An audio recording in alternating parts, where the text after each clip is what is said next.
everybody. It's Mary Giuliani with Mary Giuliani Live. I'm so glad you're here tonight. Tonight we've got a really, really fun show. We've got Lily Winsaft, who's a CEO and an executive coach and leadership training coach. And she's going to be talking to us all about how we can tap into our inner wisdom. And so be sure you stand by. She's in our virtual green room. But in the meantime, just for the new people that are here, I just want to let you know the whole purpose of this show is about inspiring you and supporting you and transforming your life by watching the different guests that I interview. I love interviewing transformational thought leaders that are people that typically have had a rough ride in the beginning of their lives and then have overcome a lot of things, and that they're really creating wonderful things in their lives so that they can inspire all of us to do the same. That's what happened to me 30 years ago. I was really, my life could have gone really wrong.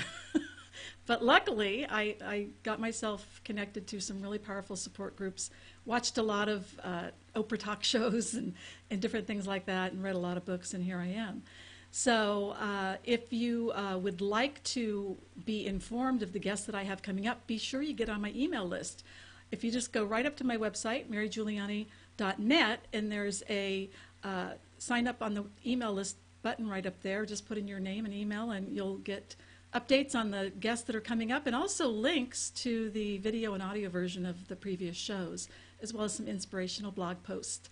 Also, I do have an iTunes channel, so just go to iTunes and look up my name, Mary Giuliani, and Mary Giuliani Live, and you can find me on iTunes.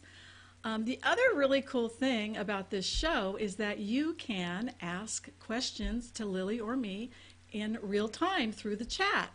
And so there's a chat right there to the right of the live stream box, and all you have to do is log into the chat. If you're already logged into Facebook, you can just click on log in with, when you click on to log in, just click on Facebook and you'll automatically get logged in, or you can log in as a guest. But it's a fun way to, you know, be able to ask Lily some really good questions, since she's been on this path for over 20 years, and she's got some really valuable advice and information for us, so why not, you know, be able to ask her questions in real time. Let's see. I think other than that, you know, I'm so excited to have Lily on the show. I met her through another guest, and you know, and it's so interesting how we all sort of connect with each other. But just to give you a feel for Lily's background, she is the CEO and founder of Aldebaran, and she can correct me if I said that wrong, and Associates. So Aldebaran and Associates, which is a recruiting, leadership training, and executive coaching firm. And she's been doing this for 20 years, mentoring professionals at all levels of their career development. And you know, her whole philosophy is basically when you become aware of your own truth, that's really the secret that makes your life really work. And that's what we're going to talk about tonight. So let's give Lily a great big welcome. So welcome, Lily. We're so glad you're here. Thank you, Mary. I'm very excited to be here and share with you and your audience anything that I can share that's going to help anyone. I just love being in service to humanity and all of that. So thanks for having me on the show. Oh, you're so welcome. I love interviewing powerful women that are going for it in their lives, because so many women in our culture, and I was one of them many, many years ago, I didn't feel like I had the power to really change my life. And so it was women like you and other women that it really inspired me. And well, in fact, before we even get started on you, I just want to pay homage to Louise Hay. We lost our Earth Angel, Louise Hay, today. And we were Lily and I were talking before the show about what a influence she's had. How did you come across Louise Hay, Lily?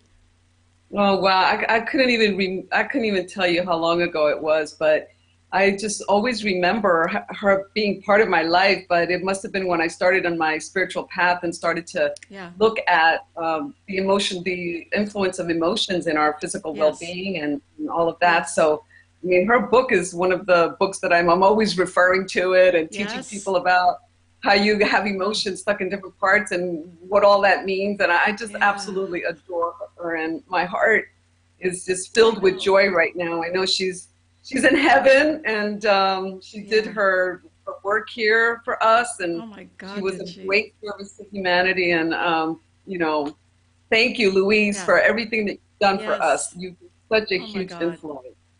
I know. I mean, I found her like in the early 90s, I think, and I remember her little blue book about, the different illnesses and what they were, how they were associated with your state of mind. Um, and one of the biggest influences she's had on me is after I turned 50, I was, I think what many women and men struggle with when they're in midlife is, oh my God, am I really going to be able to ever really live my dream? And I would always draw on Louise Hay. It's like Mary Louise Hay did not even write her first book until she was over 50. And she didn't even start Hay House until she was 60. I So, know, and look so what's happened she's, with that company. oh my God. Yeah, all the different authors and teachers that have really transformed my life too. So, yes, thank you, Louise Hay. And now, I feel like the people like you and I and all the other people that are stepping out there and kind of carrying the torch of personal growth and transformation, just like I'm sure she had people before her to do the same thing. So it feels good to be in service to humanity as well. Um, so let's start at the beginning, or like, how old were you when you like knew what you wanted to do when you grew up? Well, I think I was probably 12 or 11, and I knew Yeah, that I loved to study human behavior. I was just fascinated with what yeah. made people tick.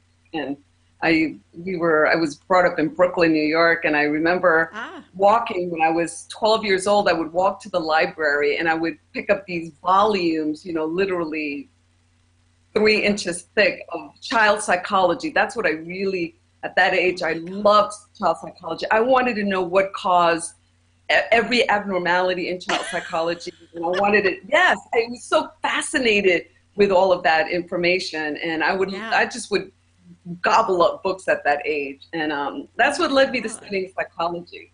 So That's I right. knew I from a noticed that in very your early bio. age. Yes. Yeah, Yes. I knew from a very early age that I wanted to do something that had to do with human behavior and understanding what made Yes. people think, what made people act, Yes. what really drove behavior. Yeah. Well, you know what? You sound so much like me because, like, I remember my mom used to love reading, like, remember Wayne Dyer's first book, Your Erogenous Zones, and I Yes. remember sitting I around. think I Yeah, was and I'm like like, 12 when I saw yeah, that. I started reading it too when I was 12. I mean, talk about a precursor, right, to our right livelihood here. And or I think it was like How to Be Your Own Best Friend back then, and all those kind of books. So, wow, that's cool. That's real. I'm so glad you shared that. Um, so, was like what was the catalyst for you to really get into being self-employed and starting your own business? Well, wow. I think that one of the characteristics that has always driven me is being free. I just love the concept and the frequency and the energy of freedom. And Yes. ever since I was very young, I mean, I think I wanted to run away a million times because I wanted to be free. Of course, I never did run away, Yes. but I just love the idea of being free. So as I grew up professionally, and I was married pretty young, and I worked for Mm-hmm. about 2 years after getting married, but then I got pregnant, and I had to leave my job. Right. And when I went back to the workforce, I got this really amazing job at a Fortune 500 company, and I was Ooh. promoted about 8 times in a period of only about 3 or 4 years. I mean, I really moved fast within this company. Yeah. But some point, at some point, I was feeling that something was missing. I was feeling that Mm-hmm. there was something that wasn't right for me in the way that Right. when I arrived, there was a point at which I would arrive at the office Mm-hmm. in Buckhead, Atlanta, and I would sit in the parking lot, covered parking Mm-hmm. lot, Yeah. major high rise, and I would be crying.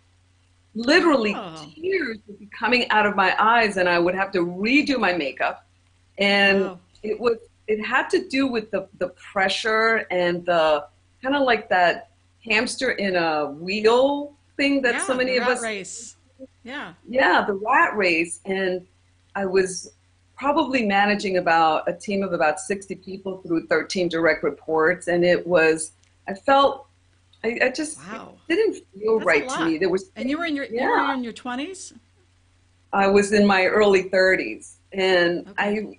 after arriving at the office for several times and having to redo my makeup and crying, I just thought, you know what, it's time. And so I started Yeah. planning my exit strategy. And I was a single mom raising two teenage boys. And Right. jumping to starting my own business was not really a smart thing to do. And Oh, this so by was that around, time you were single. Okay, I'm sorry. yeah, had Oh already my been, I gosh. was divorced and I was, really trying to make it as a single mom and make sure Right. that I paid all the bills and the mortgage and all of that. It was a lot of Yeah. financial responsibilities. Oh my God. Yeah. And so is that Um, when you started the your recruiting and training company or? I did, yes. And it was a huge decision for me because, in fact, a lot of people said to me, "Are you crazy?" I had a six and a Oh half yeah. figure income and 5 weeks of vacation, didn't have to worry Oh about yeah. benefits.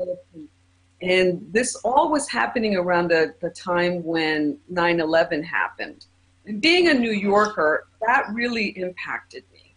I remember Yeah. walking into the office one day and everybody was watching the television screens.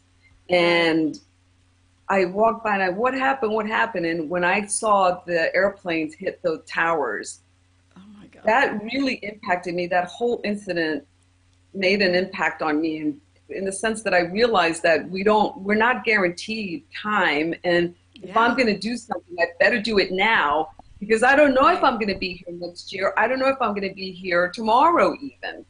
And Absolutely. that was one of the major things that impacted me to make a move, even though right Right. after 9/11, we had another major recession.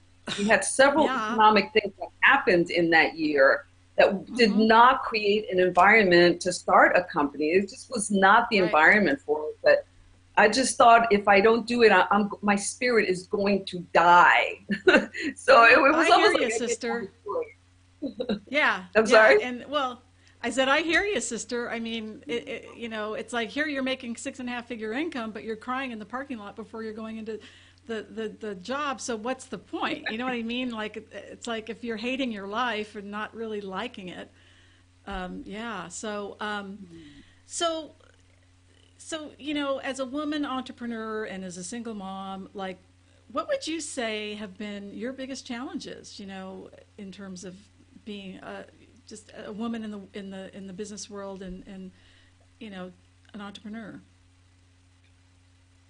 Well, there's been a lot of challenges. I think being a single parent in and of itself is a Yeah. huge challenge, whether you're a woman or a Yeah. man.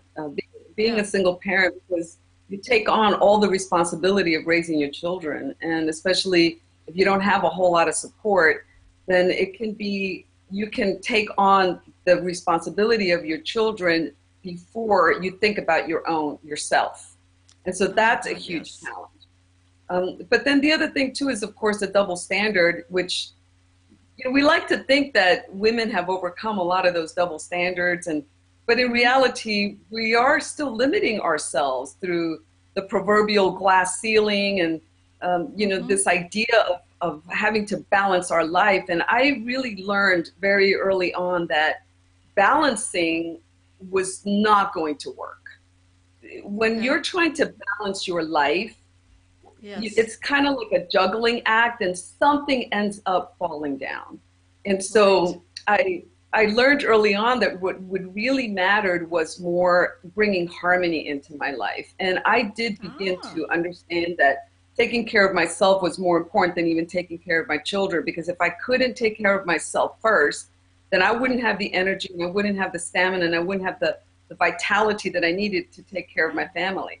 And so I I did put agree. myself first in many, many ways. But that is a challenge because society tells us you got to take care Oh of your yeah. children. You got to take care of it. You got to put Oh everything yeah. else in front of you.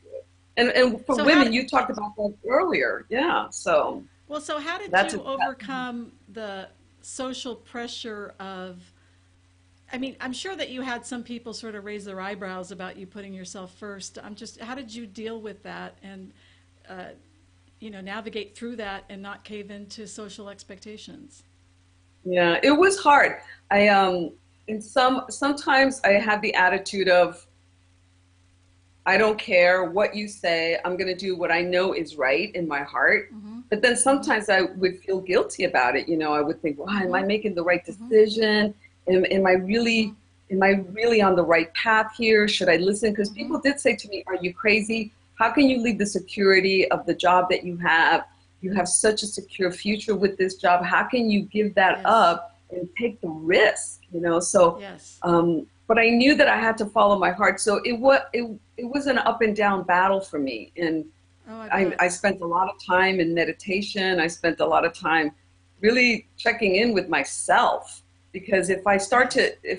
I knew that if I started to listen to other people, I would never get the right answer, because everybody had a different opinion about it. And so I Well, sure. realized that really the only person whose opinion it mattered was my own. And that took a Right. long time to get to that point. Oh, I bet. I mean, what were the main influences that got you to that really solid sense of yourself and that you could trust yourself? Like, I mean, I mean, I'm just curious, were there certain teachers or certain practices that really helped you get to that sense of just belief in trusting yourself? Yeah, well, I've always definitely had a very supportive family that has believed Mm. in me and supported my decisions and my choices. So that's been really Oh, that's wonderful. great. But I have to it's really surprising. I've been on a lot of panels and been Mm-hmm. interviewed by, a multitude of conferences and whatnot. And whenever I've been asked the question, who have been your greatest mentors? And Yes. even though obviously there's a lot of incredible books and authors that I absolutely adore and love, when I think about like who has really been the influence that has driven me to go the extra mile and to never give up, it's been my two sons. Oh, And wow. they are the Wow. ones How who, sweet. they've given me the grounding, and they've given me the stamina really to be able to move forward and take chances and Yeah. to believe in myself. It's really been my kids. So they Wow. are my greatest teachers and my greatest mentors. And that Wow. surprises a lot of people. Well, yeah, and I just want to acknowledge, you were mentioning a lot of people would be saying, "Are you crazy? You've got this stable income and you've got all of this, you got health insurance or whatever you got." Mhm. Um, and yet, to me, I think the greatest gift that you have been able to give your sons is witnessing their mother being true to herself and going for it and risking and it gives them that feeling of, oh my God, if my mom can do it, I can do it. Because I mean, if you Mhm. hadn't done that, you'd probably have sons that were like playing it safe in safe jobs, and you know what I mean. So Mhm. I acknowledge you for leaping and stepping out into the unknown and really being the light that you can be for your kids now. So, Yeah. Thank you. Thank yeah. you. So, what do you think is the number one thing that gets in the way for women who want to really, achieve professional success? Hmm. I talked about the glass ceiling. We've Yep. got this cultural and societal belief system that says we can only get so far. And Yeah. I mean, men have it too, but we're in a society where the majority of C-level executives in our corporations are men. And we seem Right. to think that we can't be mothers and we can't be leaders in organizations and corporations and have it all work. So it's the belief systems Yes. that limit Totally us in agree. any way, which we are influenced by culture and society and family, but we Hmm. also ultimately are limiting ourselves by allowing Oh ourselves to my God. believe in what those systems tell us. So so I think that Yes. it's limiting beliefs that we Right. can't have it all, and that Right. only a certain amount of prosperity or a certain amount of success. In other words, we tend to think that there's only a limited amount of fill in the blank. So there's a Right. limited amount of success. There's a limited amount of companies where women can be at the C level. There's a limited Right. amount of Right. available resources for us. Right. And we buy Right. into that. Well, I got to, I interviewed a woman, Sean Andrews, who wrote a book called The Power of Perception, and it was all about the gender divide, and she was addressing these exact issues. It's a fantastic book, and it's just coming out. I interviewed her right before it went to publishing, But the point is that was her whole thesis in this book, was the reason why women are not sitting in the boardrooms and or CEOs and or in the political leadership positions is because the perception is that women aren't people, even women themselves don't believe that they have leadership qualities. And so you have to break through that. And to me, I'm all about put yourself in an environment where women are doing it so that you can witness it. You know what I mean? Instead of, and there's plenty of examples. Yeah. I mean, yeah. So, and I love that you're, leading the way with your own example. You're walking the talk. Your life is your message, and it's so cool to see a woman that's, just has a sense of confidence and that doesn't buy into these social sort of beliefs and that you're thinking for yourself and not just automatically assuming you have limitations because you're a woman. So I love that. I love that we're talking. Yeah. Well, I believe in taking risks, and I did a big talk once for Girls Inc. where it's a funny story. I had arrived I was told that I thought I was going to be on a panel, and they flew me into Atlanta, and I thought I was going to be a panel, and it turned out I was going to have a whole 15 or 20 minutes in front of the stage, and I wasn't prepared for that. I arrived to do a panel conversation, and to me, panels are fun because they're very spontaneous, and you can always come up with answers. But then, as they're putting the mic on me and everything, there was going to be like 700 people in the audience, and they said, "Well, oh my God. So, do you want to practice your speech?" And I'm like, "Speech? What speech? I don't have a speech." But I just kind of I kept my, I'm like, oh no, what am I going to do? So before they call me to stage, I'm sitting at the table and I took a napkin literally. And I'm like, okay, what am I going to talk for 15 to 20 minutes about? And it just came to me, RISK.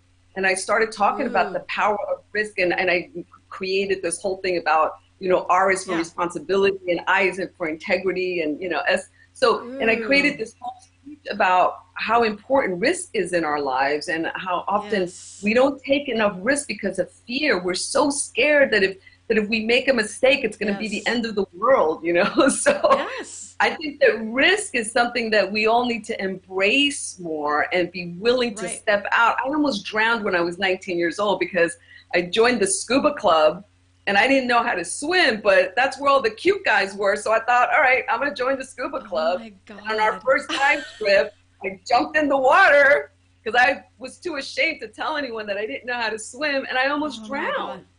But that was a huge risk, and I didn't die, thank goodness. I was, literally plucked out of the water by an angel, I think.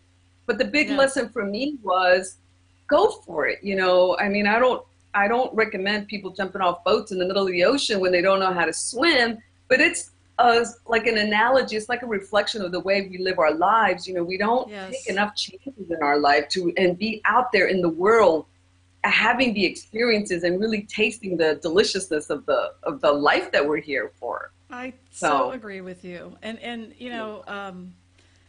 for me, what I needed for me to start taking risks was a safe place to fall. Just taking risks like in a business environment wasn't safe for me, but in my support groups I could take risks, or with people. So I would take these baby steps first, and that really helped. It's amazing because one of the things that this one book I read about the top 5 regrets of the dying, the first regret is that people wish that they had been more true to themselves instead of doing what other people wanted them to do. And so I believe we all inherently have a longing to be true to ourselves and go for it, but we're held back. And I believe with the right kind of support, with safe people, you can really learn that you can do a lot of the things, and you can be supported no matter whether you risk or not, you fall or not. You know what I'm saying? Mm-hmm. Yeah, absolutely. Well, and that's a big part of accessing your inner wisdom, is to be able to feel safe with your own inner self, because sometimes that's all we need. Sometimes we are in environments where we're not supported, but if we can tap into that inner wisdom and tap into that inner source that is always with us, and that we can feel in those moments of silence and in those moments when we really connect in our heart, then it doesn't really matter what support system we have. In fact, sometimes we will attract a non-supportive system in order to meet it face to face and meet our fears, and be able to say, okay, well, I'm not in a supportive system right now. And so many women, I think, that are coming from environments, let's say, of neglect or abuse, are able to take those circumstances and those situations and turn them around and say, okay, what is here for me to learn? What is here for me to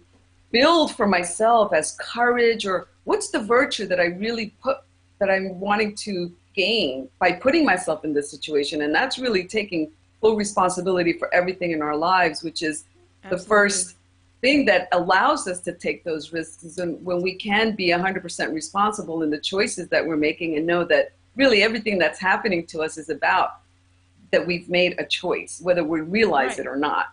So I totally agree. Yeah. We have a question in the chat room from Danny. Hi, Danny. Well, first of all, it says, Danny says, looking back, Lily, would you say it's less about being brave by breaking the societal conventions and more about finding out who you really are and following that natural wisdom that you find there? Well, that's a great question, because it's actually both. By looking within and finding what your truth is, you become more brave. You become armored in a way, because truth is an armor. And so once you connect with who you are and you remember why you came here, then it's like you're gonna have the courage to move forward, because then you'll have the confidence and you'll have the strength to know that you're on the right path. And that's what's really, really important. The trilogy, or I don't know if it's a trilogy, but Lord of the Rings, and so many stories, are about that journey of finding our truth. And then we're just embodied then with courage and bravery. We can't help not being brave and courageous when we know our truth. Right, that hero's journey. Well, so that's awesome. I mean, I guess what I would want to know, my younger self, if I was watching this show right now, is, so how did you tap into that inner wisdom? What specific steps did you take so that I could know what I should take? Well, there was a couple of things, and one of them is something that a lot of people aren't going to want to hear this, but I'm going to tell you anyway. Okay, good. But I'll start with the easy. I'll start with the easier one. Having a purpose is really, really important. Now, the thing about purpose is that most of us think that we're born with a purpose. And so we spend most of our lifetime trying to figure out what that purpose is, because we figure if we can figure out my purpose, if I can figure out my purpose, then everything's going to be okay and everything will just fall into place. Well, I've searched for my purpose most of my life, and I've done seminars. I've read every self-help book imaginable, spent thousands and thousands on dollars on self-help seminars and workshops, etc. And I still could not find my purpose. And when I had my first marriage break down, and I was looking at a divorce, that's when it really got serious for me. And I thought, man, if I don't find my purpose now, if I don't figure it out now, I'm really going to be messed up. That's it. It'll be the end of me. So I decided that there was nothing more important than figuring out what that purpose was, but it just wasn't coming to me. And so then one day in the middle of a meditation, I had a light bulb go off. And the light bulb was like this huge awareness that popped into my head. And what it was a very scary thought, actually. And that scary thought was, what if I don't have a purpose? What if I wasn't born with a purpose? Like I've been all this time I've been buying the concept that I was born with a purpose. Now I just figure it out. But in that moment, it occurred to me, what if I wasn't born with a purpose? So that was really scary for me. But what that caused was an opening, that if I let's suppose that I was not born with a purpose. If I can accept that concept, then what does that make available for me? And Yes. what was available for me was an opportunity to actually make one up. And so Yes. I I love invented it. a purpose. I just I made love one it. up. And so that purpose that I made up in the Yes. middle of my divorce is what led me through 7 reinventions of myself. The same purpose. It led me through 7 reinventions. And in fact, I only updated that purpose about 2.5 years ago, which my new purpose is now leading me through my next 2 to 3 reinventions. But I've become a little bit of an expert on reinventing. And that's one of the things that I Yes. coach a lot about, is how to reinvent yourself. So that's the easiest one that I could, just to give people the hope that if you're still looking for your purpose, don't wait for your purpose to show up. Make one up. It's just as powerful, I promise you. Do you mind sharing what your purpose is with us? Sure. Well, the purpose that I made up back then was that and one of the things that I knew was very important was to make up a purpose that could live on without me and that was bigger than me. Yes. And so it wasn't about, sometimes people confuse purpose with goals. It's important to Right. have goals, but goals are not a purpose. So a purpose Right. is the reason why I'm alive, the reason for me, Yes. and it's the driving force. It's kind of like the GPS on the car that gets you where you're going, right? Yes. So Yes. the purpose that I created back then was that who I am is someone that is committed to and a clearing for people to be inspired by their own greatness, which Ooh, I meant love that that. I love it. around me, people get inspired by their own greatness. And that purpose led me to starting my company. It led me to being a Yeah. coach. And it led me to believing in myself. Yes. So, it I was quite love that. incredible. My purpose today is to help people remember who they are and why they're here. It's really, really simple purpose. So I love everything I that. do is with that in mind. That's what drives me. If I can help you remember who you are, I'm fulfilling my Hmm. purpose. And if while You, you're listening to me or while you're yeah. interacting with me, if we're having lunch together, if we're watching a movie together, if I can help you remember a little bit of who you are and why you're here, boom, I'm carrying out my purpose. I love that. I totally resonate with that because I came to that place with the whole purpose search as well of it's not so much that there's a specific purpose that I am supposed to do. It was more of do what you like. What do I love? And how can I make a living doing that and have fun doing it? Well, and so my purpose really, I knew that my purpose was and is about being a catalyst of transformation. And I've known that since I've been in my probably early 30s. And so the way I look at purpose is is like it's like the melody of a song, right? And you can play that melody on a lot of different instruments, but the melody is still the same. So when I first started playing the song of my purpose, I had my own business networking organization, and so I was helping business owners transform their businesses. And now I'm doing this talk show, and now I'm helping people get inspired to transform their lives through watching other people. But the same melody is a through line through everything, kind of like what you're talking about, and that always has helped Absolutely. me.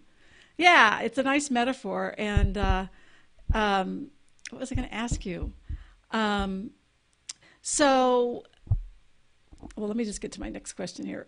Sorry, I just had a brain thing here. That's okay. I wanted to share the Yeah, thing that I said, though, about that people don't want to hear.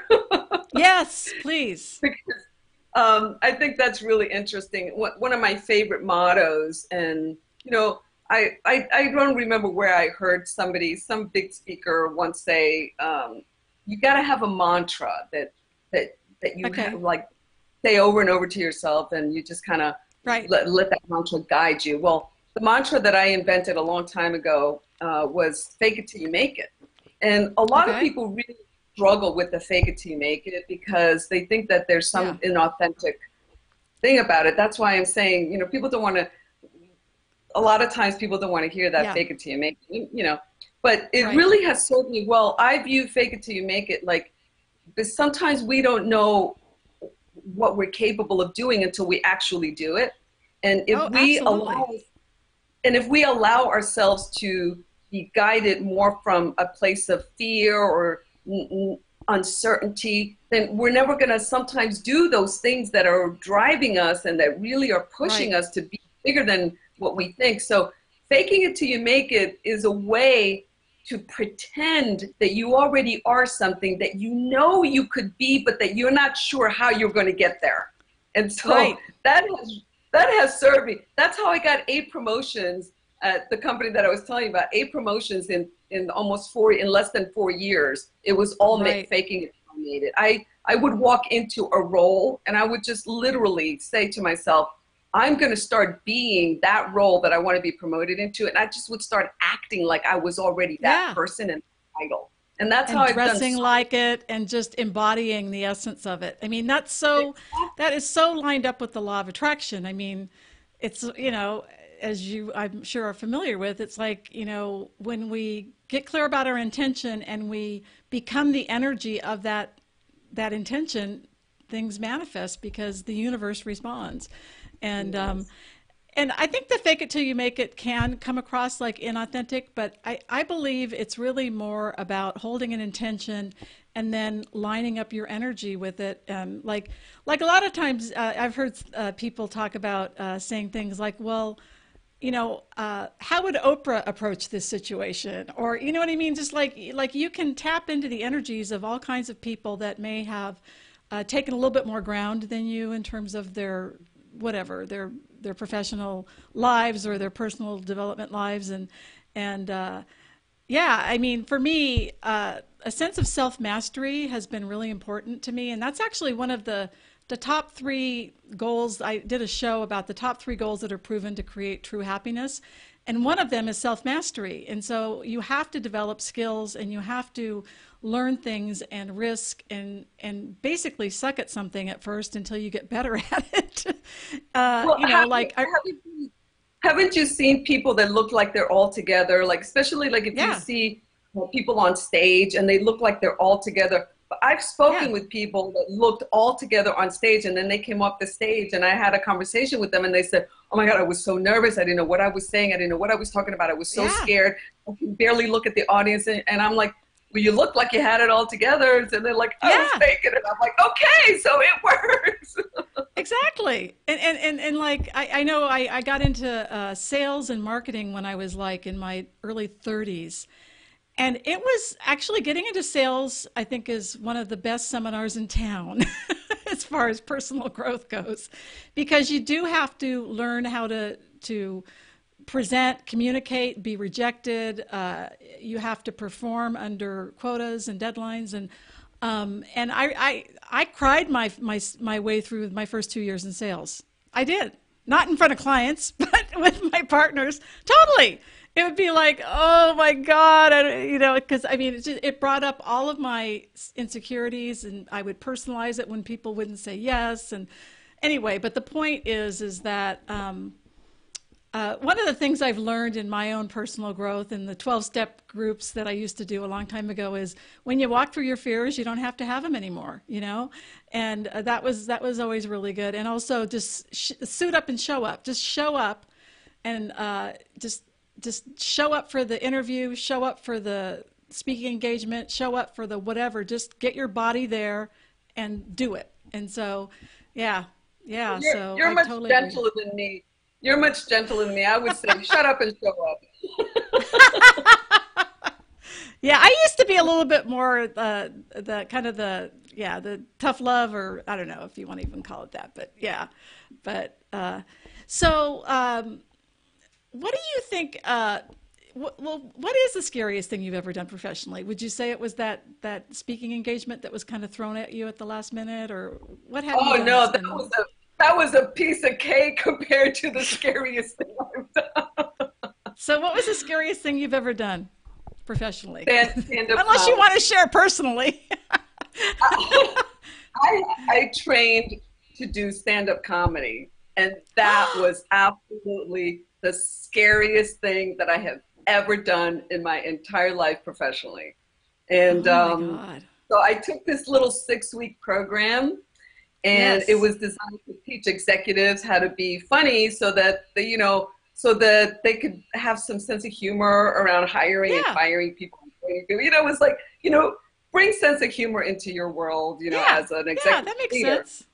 Yeah, and so I did this thing, and it was in Atlanta, and there was 7 of us, and or maybe there was maybe 9 of us, and we did routines at a comedy club there called the Punchline. And I have to Uh-huh. tell you, I was the last one to go on stage, and I spent the whole time while everybody else was on stage doing their routine, and these were like little routines, 3 minutes, 4 minutes, that was Yeah. it. But I Yeah. spent the whole time while everybody else was on stage in the bathroom. I could not. I was never so nervous in my life. I've spoken in front of thousands of people, and and I Yeah. love being on stage and all that. But let me tell you, when you get on stage in front of people and your job is to make them laugh, that Yeah. is really scary. Well, you are definitely outside of your comfort zone, and I mean, Totally. so, and I mean, to Yeah. me, that's the key is like to make a conscious decision to put yourself outside of your comfort zone. Yeah. I'll tell you one of the scariest things I've ever done is, well, this show is one of them, just the very first edition of the show. But when I was about 27, it was right after I got into recovery and stopped drinking and doing drugs and everything, and I had decided to start pursuing a career in music because I'd always wanted to do singing and playing guitar and writing songs, and so I had started doing that. And but I had never performed in front of an audience. And so there was this talent show, and it was at a safe kind of recovery event, but still, it scared the shit out of me. I mean, I was so, like, I just remember, like, for a month and a half or two, like, rehearsing the same 3 songs. And I mean, I was like shaking when I finally went on stage. And yet, even though, I mean, it went okay, it wasn't like, I didn't bring the house down or anything, but I did it. I suited up, I showed up, and people were really supportive. And that put me on a path of actually starting to play coffee houses and cafes. And I actually even produced my own, back then it was a cassette tape. And it really gave me a lot of confidence. And so it's just amazing if you can just take that one little step, if you can just be willing to put yourself outside of your comfort zone, and start with Yeah. baby steps. Don't start with, a stand-up comedy routine, or, like even just little things. So, yeah. Anyway. Well, I love your story, and it gives you a lot of confidence, and it helps you to overcome those fears. But there's Yeah. a couple of things about that. One is that the reason that I did it, that I put myself through that, was because I noticed that I was getting too comfortable in front of Yeah. audiences, and I noticed that Yeah. like my edge was gone. The edge Ah. about getting in. They say that speaking publicly is the biggest fear that most people have, Yes, it other is. than getting caught by the IRS or something. I don't know. Yeah. But they say it's such a huge fear for people, and I realized that I didn't have that fear, and I thought I'm getting too comfortable. And I always have known that having a little bit of discomfort is a Mm-hmm. motivator, and it actually Mm-hmm. is helpful. So that's why I I did agree. that, and it definitely brought back a little bit of that edge for me. So so that's Yeah. interesting. And then the other thing too is that one of the things about fear, and this is really important for when we're working on that accessing that inner guidance and really Uh-huh. understanding what our truth is and who we are, is that sometimes we might struggle with the fears that we do have, and we might resist those fears. And Yes.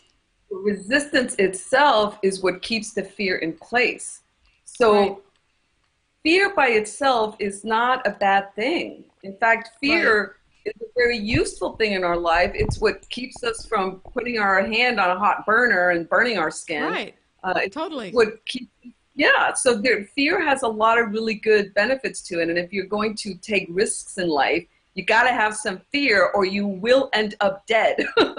Yes. so So fear is good. The thing about fear is to not try to avoid it or try to escape it, but rather Right. understand it, you know, play with it, hold it in your hands and receive it, and look at it, see what it's trying to Right. show you, see what it's trying to teach you, and then Right. go do that thing anyway. You know, Right. have that be able to take those calculated risks by understanding what the fear is showing you and then working with the fear. That's what I like to kind of look at fear. So, okay, Right. let's work together on this baby kind of thing. You know, let's Yeah. not have fear Well, be our enemy. Let's have fear be our friend.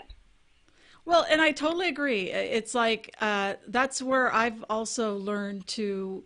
A lot of times, I just need more information about what I'm afraid of, and or I just need some preparation about what I'm afraid of. So even doing a role play or doing just practicing or preparing is what makes me feel confident. But if I just stay spun out in the fear, it's like I'll just like talk myself out of even risking. But if you can just lean into it like you're talking about and really, befriend it and recognize that it's there because it's there for a reason and you don't have to let it overtake you. It's like when I first started to think about doing this show, it was like, oh my God, I've never done a show before and I don't know anything about live streaming. And, it's like, well, you can find out, and I ended up hiring a consultant that is an expert live streamer to help me get this whole thing going and all the equipment and training. And so, but if I would have just, stopped there, we would not even be talking right now. So, yeah. Yeah, absolutely. Yeah. So what about personally? What's the scariest thing that you've ever experienced, personally? Hmm. Well, I would have to say after my first divorce, 'cause I've been married and divorced twice. Okay. And my first marriage, which was the most difficult divorce, and I think that's probably was the scariest thing is that I uprooted my children. They were 6 and 8 at the Yeah. time, and I Yeah. uprooted them from New York, and really, literally on a whim, moved to Florida and for Wow. a job that I didn't know how to do. And I was such a huge leap of faith, and it was really driven by my purpose to be inspired by my own greatness. And I didn't Right. know what my greatness was, but I just kind of went with it. And I left a lot behind. I mean, I left New York with almost zero money, and I Yeah. was really, really scared. Plus, I had a broken heart. So when Yeah. you're really, really Yeah. scared and you have a broken heart and you've got two little boys that are completely, Right. you know, counting on you, and you don't know Right. where you're going, and you just said yes to a job that you don't know how to do, because I was clear that I did not know how to do the job that I got hired for. I had been a stay-at-home mom for almost eight So, years because I didn't yeah. work the whole time. Since when my first child was born, I Oh my stopped God. working pretty much right away, Yeah. and so Yeah. I just really created a miracle and got hired by a job. They moved me to Florida from New York, and I had no money, and I was clear that I didn't know how to do that job. So I was really scared, Mary. That is the Right. most scared that I have ever been in my entire life. Yeah. And Wow. talk about faking it till you make it. Yeah. That's Yeah. what got me It, through. That's what got me through. I just kept faking it. I just kept pretending that I knew what I was doing. I kept pretending that I could do this. I yeah. kept pretending that everything was okay. And then I kept eventually you pretending, did. and eventually I did. Oh my God, you know what Yeah. happened? I mean, I made up so much stuff that literally became true just because Yeah. I was just so convinced that if I put the power and the conviction behind it, and that as long as I Yeah. kept following my heart and my purpose, that everything would work Yes. out, and it did. So, Oh, that's yeah. so cool. I love that. Yeah. So, would you say are the three big tips that you would like to give the audience about overcoming blocks to success?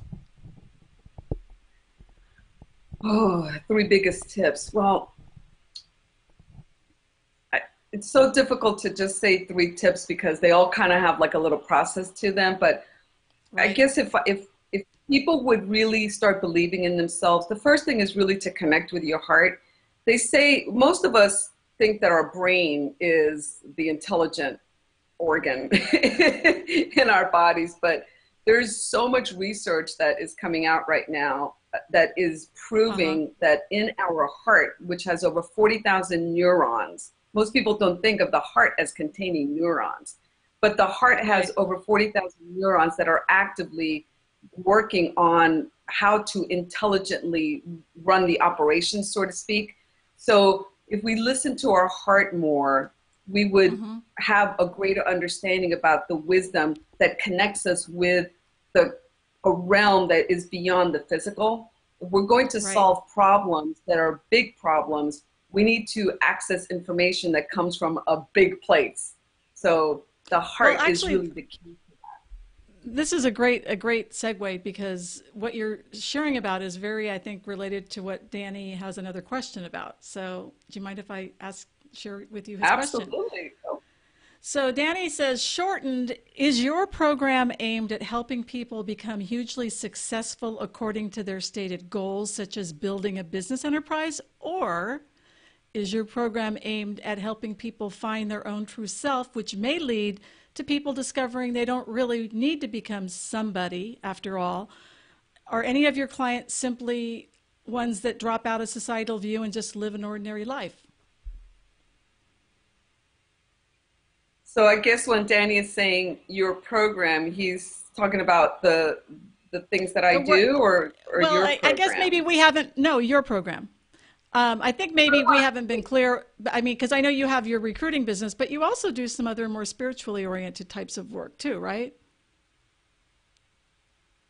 Yes, I do. So, and that's something that I've been stepping into, which has been a big risk for me because I've always been in the corporate world, you know, dealing with Fortune 500, Fortune 100 companies, and being very much in that world. And I've been stepping more into that heart-centered world that is more spiritual, more etheric, more energetic.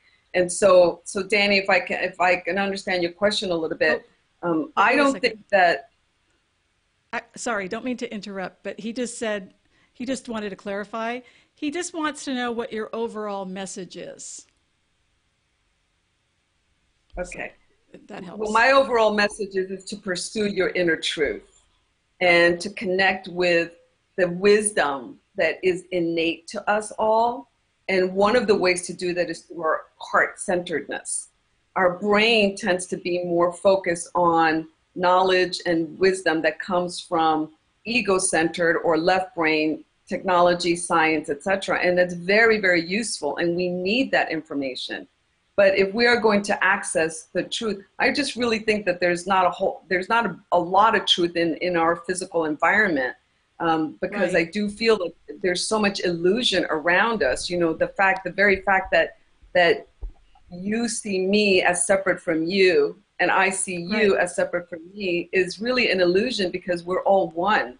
And so by utilizing heart-centered intelligence, you're able to have access to that kind of truth. Now, one of the ways that I do that is through accessing the Akashic records, which is the vibrational recorded memories of everything that is ever said, written, or thought of in the human experience.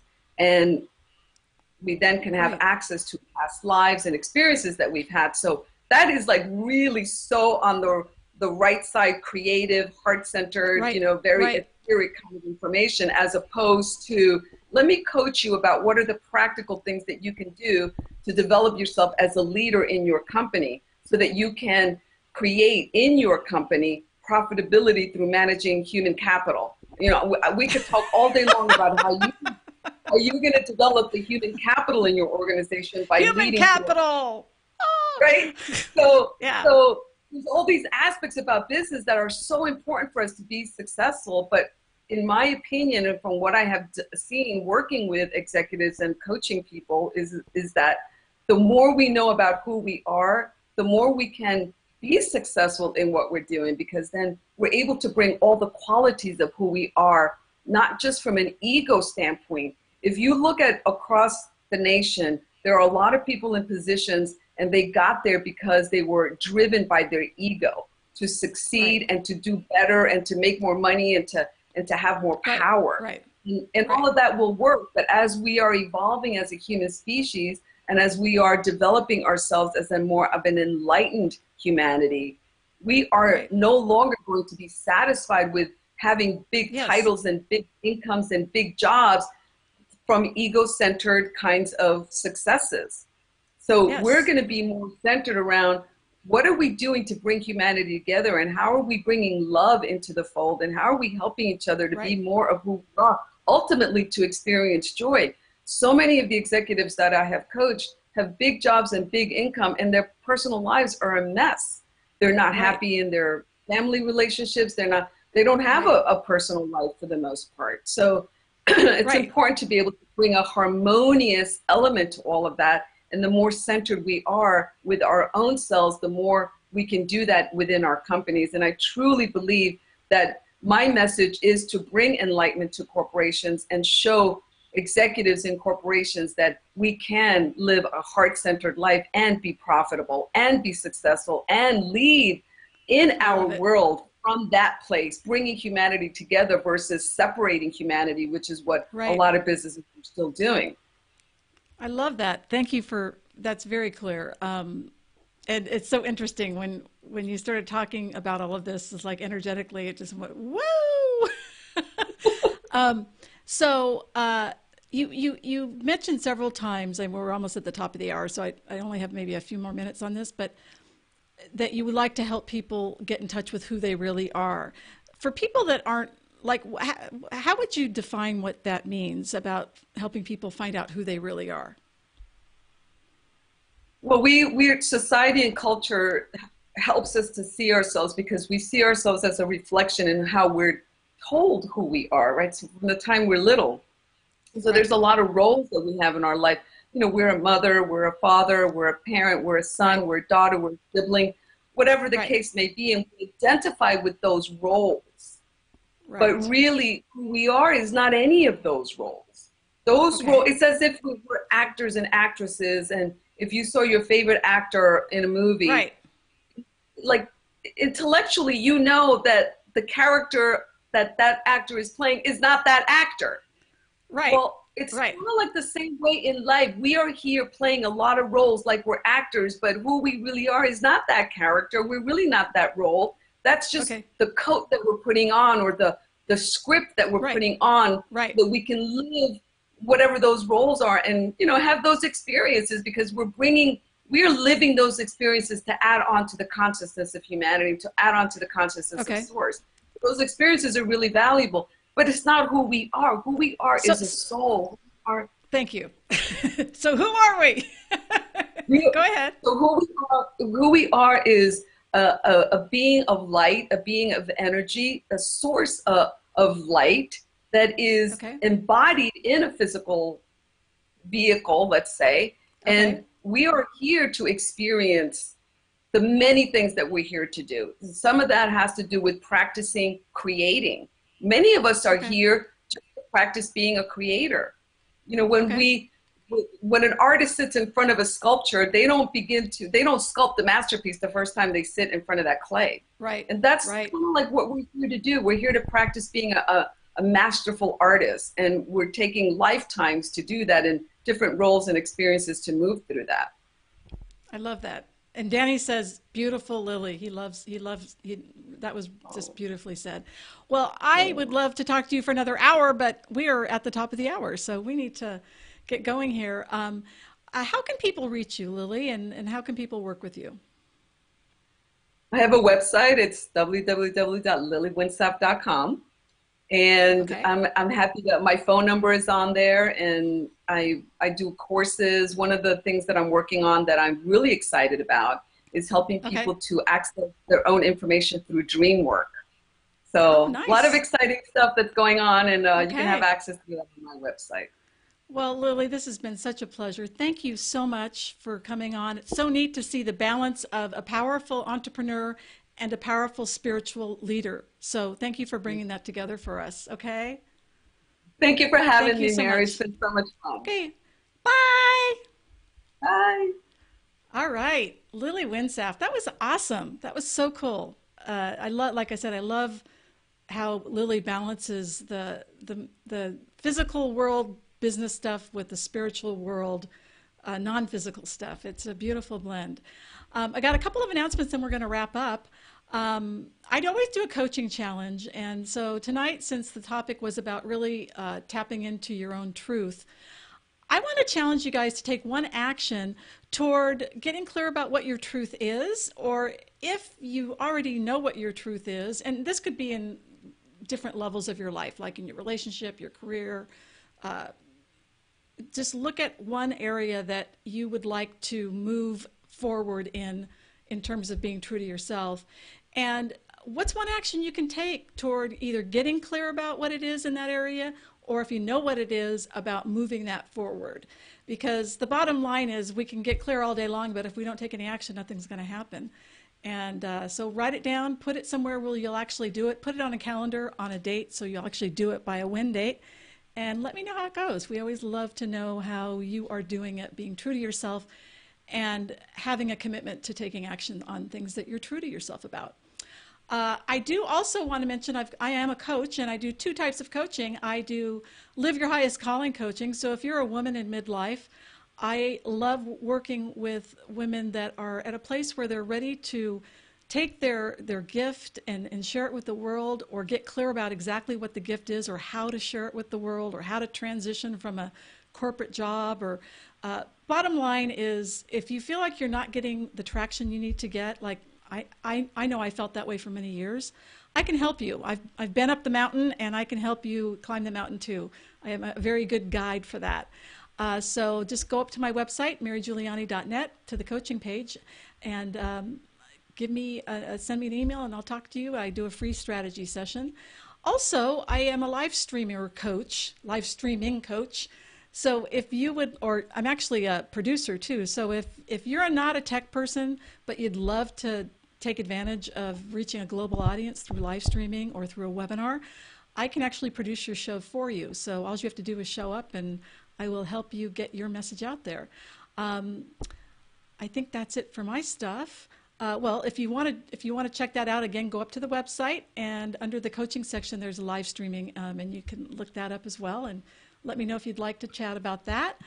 And next week, I'm so excited. I was able to get in touch with one of my early teachers back in 1994, Susan McNeil Velasquez. Susan is still doing this class that I participated in for many years called Unleash the Power of Your Intuition.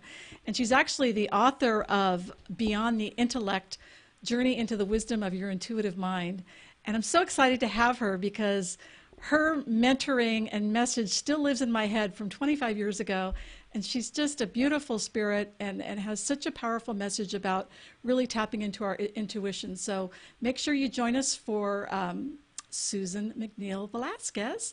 And let's see, I've got one more thing I always like to say is, what's one thing that you can do where you're going to be true to yourself, and make sure that you put it down and make a commitment to doing it, because that's how it actually happens and your life transforms. We'll see you next week, everybody.